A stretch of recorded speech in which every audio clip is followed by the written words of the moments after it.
안녕하세요. 정말점 황철중 대표입니다. 자, 여기 보니까요. 여기 라이언님께서 아진산업 분석 가능할까요? 공부 차원에서 보면 되겠죠. 얼마든지. 그래서 아진산업 한번 보겠습니다. 아진산업. 자, 아진산업을 보게 되면 먼저 내용을 한번 볼까요? 이렇게 보게 되면 마그네슘 테마 이렇게 올라옵니다. 그죠? 요게 이제 11월 15일이에요. 오늘이 11월 23일이니까 지난주 이런 얘기가 나왔던 것 같아요. 그죠? 11월 15일이니까. 그죠? 네, 지난주에. 그래서 그 날짜를 한번 이렇게 또 매칭을 시켜보면 이렇게 11월 15일 이렇게 보면 이때 주가가 좀 올라가다가 다시 또 이렇게 내려오기 시작합니다. 그죠? 아마도 지금 한 4,200원 얘기하시는 거 보니까 이 거의 꼭지에서 하신 것 같습니다. 여기서 그죠? 이런 부분 한번 먼저 체크를 해볼게요.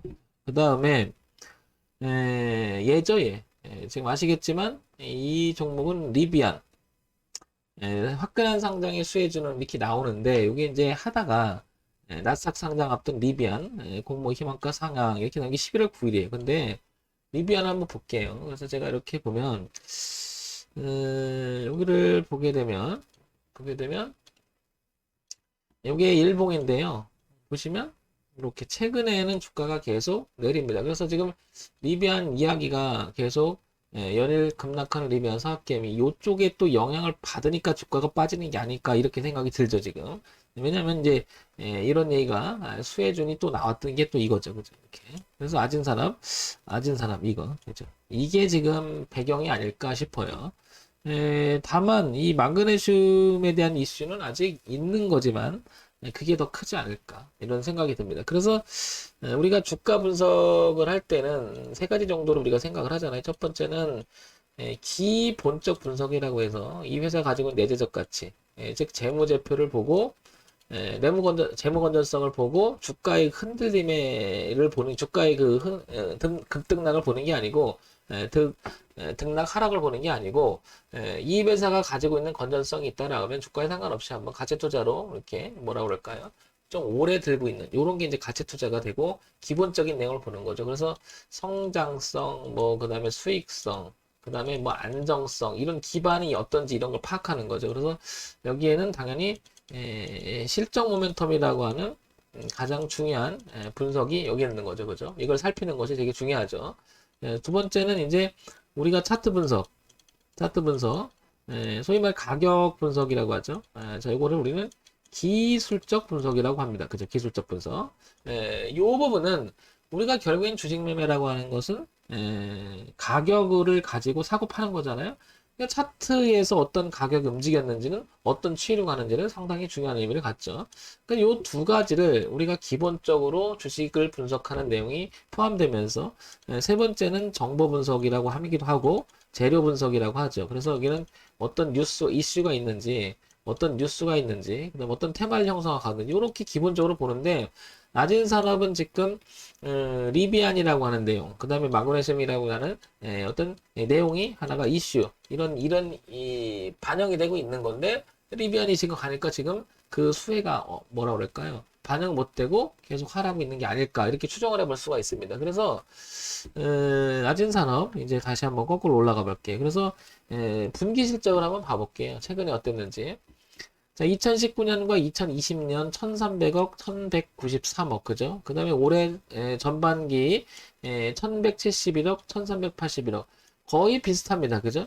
영업이익은 그래도 괜찮아요. 당기순이익은 좀 왔다 갔다 하긴 하지만, 그래도 전체적인 보면 매출액 구조나 이건 괜찮아요. 그러면 이 회사가 구조적으로 굉장히 나빠 보이지는 않아요. 그죠? 이걸 이제 우리가 지금 보는 것을 기본적으로 한번 파악을 해보는 건데, 매출액 구조나 영업이익을 봤을 때는 일단은 완전 엉망진창은 아니다.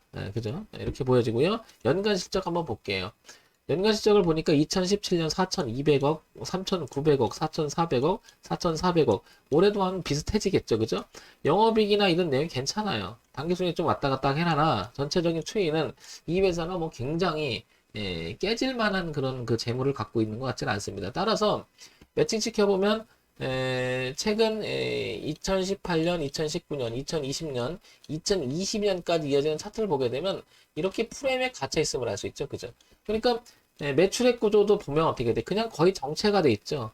그래서 실적 모멘텀 매출액 구조나 이런 부분들이 한 단계 넓히려고 하는 어떤 모멘텀이 약간 부족한 게 아닌가 이렇게 생각이 되지 기업 자체는 문제가 있어 보이지는 않는다. 우리가 그냥 단순히 생각할 수 있겠죠. 차트도 봤더니 이렇게 한 3, 4년간의 이렇게 흐름을 보니까 어떻습니까? 갇혀 있어요. 이렇게 그죠? 자, 그런데 최근에 이제 주가가 많이 빠졌고 진입 시점이 너무 높았다라는 게 문제지 기업 자체는 상관이 없는 것 같다. 이렇게 판단이 됩니다. 자, 그러면 천천히 다시 기술적 분석을 한번 해볼게요. 기술적 분석을 한번 해보겠습니다. 왼쪽 위에가 요거를 하자면 여기 월봉입니다. 월봉. 자, 그러면 그동안에 아진산업의 주가가 어땠는지 한번 월봉을 통해서 한번 보게 되면요. 2015년서부터 흐름 자체가 작년 중반 때까지 보시게 되면 어떻게 하락을 계속 유지가 됐었죠. 이렇게 그죠? 하락이 유지가 됐다라고 하는 말은 뭐냐면 이렇게 표현될 수가 있을 것 같은데요. 고점이 계속 낮아지고 있었다는 거죠. 그죠? 이렇게 낮아지고 있었다는 거죠. 그럼과 동시에 고점이 낮아지니까 저점도 계속 낮춰나갔다. 이 얘기는 이렇게 표현될 수가 있겠죠. 전 고점을 갱신하지 못한 상태에서 싸게라도 팔려고 하는 누군가의 기운이 있었기 때문에 주가는 계속 내려왔잖아요. 이걸 우리는 추세적 하락의 흐름이라고 얘기하는 거죠. 그러니까 기업이 어떤 내용이 있는지는 잘 모르겠으나 주가 흐름을 봤을 때는 문제가 있었으니까 내려온다라고 판단되지만 아까 보면 어땠습니까? 2017년, 2018년, 2019년 매출액 구조나 이 약간 수익 구조를 봤을 때는 그다지 크게 뭐 문제된 건 아닌데 주가는 빠졌어요. 그죠? 그 얘기는 이걸 올릴 만한 또 모멘텀도 없었다. 이렇게 판단이 되는 거죠. 그죠? 그러다가 작년 3월 달에 웬만한 정도 저점을 찍고 턴할 때 아진산업도 같이 턴했다. 그리고 나서 변화를 주기 시작한 자면 흐름의 변화를 주기 시작한 것은 작년 후반기 때부터 이 가격대다. 이거죠, 이거. 그죠? 여기. 따라서 변화를 준 가격대는 의미가 있지 않을까 싶은 거죠. 왜냐면 가격대가 이 대추세가 내려오는 그 흐름을 바꿔놓기 시작한 거는 누군가가 여기서 개입을 해서 주가의 방향을 틀었다. 이렇게 생각해 볼 수도 있겠죠. 그러니까 이제 아진산업을 바라보는 관점은 그래도 이 기업이 어느 정도 실적이 나는데 이거 틀어가는 게 당연하지 않을까. 근데 웬만한 종목 당연에 다 이렇게 반등을 했었죠. 그러니까 틀고 그 자리에 통과했던 가격대는 지지 삼아서 지금 이렇게 아진산업은 움직이고 있음을 알 수 있습니다. 그래서 이런 부분을 이제 다시 일봉으로 한번 와볼게요. 일봉으로 이렇게 일봉으로 와보면 작년 후반 때부터 넘어가는 그래서 그 가격대를 유심히 보면 얼마냐면 이 가격대가 되겠죠. 이 가격대. 여기도 보면 이걸 조금 줄여볼게요. 이렇게 줄여보면 이 가격대가 되는 거죠. 이 가격대 이렇게. 여기가 2780, 2780, 2800 요 선이죠. 그러니까 2700원, 2800원 선을 두고 요 가격대에서 상당히 이렇게 그죠? 이렇게 의미를 만들어 놨죠. 작년에 이 자리 가격대를 2,700원, 2,800원대를 못 넘어갔었어요. 계속 그죠? 못 넘어가다가 작년 후반기 때 넘어가니까 지지를 삼았습니다. 그러니까 저항 가격이 현재 지지로 바뀌어서 올라갔다가 또 이 자리를 또 지지하고 또 지지했는데 이번에 만약에 밀린다 하더라도 2,700과 2,800선은 매우 중요한 자리임을 알 수 있는 거죠. 지금 3,400원이니까 700원에서 한 600원 사이라고 하면 20% 정도는 20% 내지 25% 정도는 여기 지지대에서 멀어져 있는 거죠. 그죠? 자, 그러면 지금 만약에 들어가는 3,420원이었다라고 하면 여기를 기준으로 삼았을 때는 리스크 범위가 25% 정도를 두고 들어가게 되는 거죠. 그러니까 지금 현재 상황에서 만약에 아진산에 밀린다 그러면 차트상 기준으로 삼는 2,700원, 2,800원을 보게 되면 리스크가 상당히 많이 남아있음을 알 수가 있는 거죠. 그죠? 그러니까 신규 진입을 노린다고 생각하면 2,700원과 2,800원을 지지하는 거 확인하고 간다면 이 라인에 대한 이 가격이 지지하장 교차했던 가격이고 한 레벨을 높여놓은 가격대이기 때문에 지킬 수 있다라고 생각이 들 수도 있죠. 그렇다고 뭐 실적이 되게 나쁜 건 아니지만 자 그런데 지금 중요한 건 이거 한번 봤으면 이런 거 홍 대표가 맨날 얘기 드리지만 의미 있는 가격대 이 자리를 보게 되면 4,300원대 그죠? 근데 여기는 4,300원부터 시작해서 그 전에 얼마죠? 3,800원대를 보게 되면 2018년에 계속 부딪히고 그 다음에 2019년 또 부딪히고 또 부딪히고 그 다음에 2020년 또 부딪히고 2021년 안착을 못합니다. 윗꼬리를 계속 달아서 그리고 또 부딪히고 이번에 올라왔는데 또 부딪힌 거죠. 그러니까 이 가격을 차트 분석 통해서 어느 정도 4,000원 이상의 요 가격만 조금 봐주셨다라면 여기가 그죠? 안착을 하는 거 보고 들어가도 괜찮았던 건데 그냥 이 흐름에 여기서 잠깐 올라갈 것 같아서 잡았던 것 같습니다. 그죠? 그러니까 어차피 벌어진 일인데 4,200원이라고 말씀하셨죠? 그러면 지금 3,400원이니까 이게 이제 그 범위를 보게 되면 2,700원 내지 2,800원까지 열어야 됩니다. 그러면 이게 지금 버티는 게 중요하냐? 이런 것보다는 대응의 관점을 생각을 해본다면 리스크를 지금 발생할 수 있는 범위의 폭을 25% 두고 있다라는 사실이죠. 그러면 저는 이렇게 할 것 같습니다. 만약에 이 주가가 이 전에 3,750원, 여기 3,800원 내지 3,700원 사이에 보게 되면 그 전에도 이렇게 꺾으면서 저항을 만들고 저항을 만들고 저항을 만들고 이렇게 교차를 하다가 이번에 여기를 무너지면서 대추세를 이렇게 깨버렸죠. 그죠? 일봉상 이렇게 보게 되면. 그러니까 따라서 얘가 만약에 이 반등을 3,700원 내지 3,800만 원 해준다면 3,800원까지만 해준다면 비중을 줄여주는 게 어떻겠나 아니면은 눈물을 먹고 좀 잘랐다가 다음을 노리는 게 어떻겠나 이런 생각이 듭니다. 왜냐하면 이 자리는 워낙 많이 가격 교체했던 자리라서 보면 매물 벽이 돼버렸죠. 그죠? 그러니까 무너져 버리니까 이제 이렇게 올라와도 저항이 될 가능성이 상당히 높다라는 거죠. 이렇게. 그래서 가더라도 한참 시간이 걸리고 애를 먹이지 않을까. 그럼 안 갔을 때는 당연히 이렇게 뒤로 갈 수도 있는 위치라는 거죠. 그래서 아진 산업은 정리해서 말씀드리면은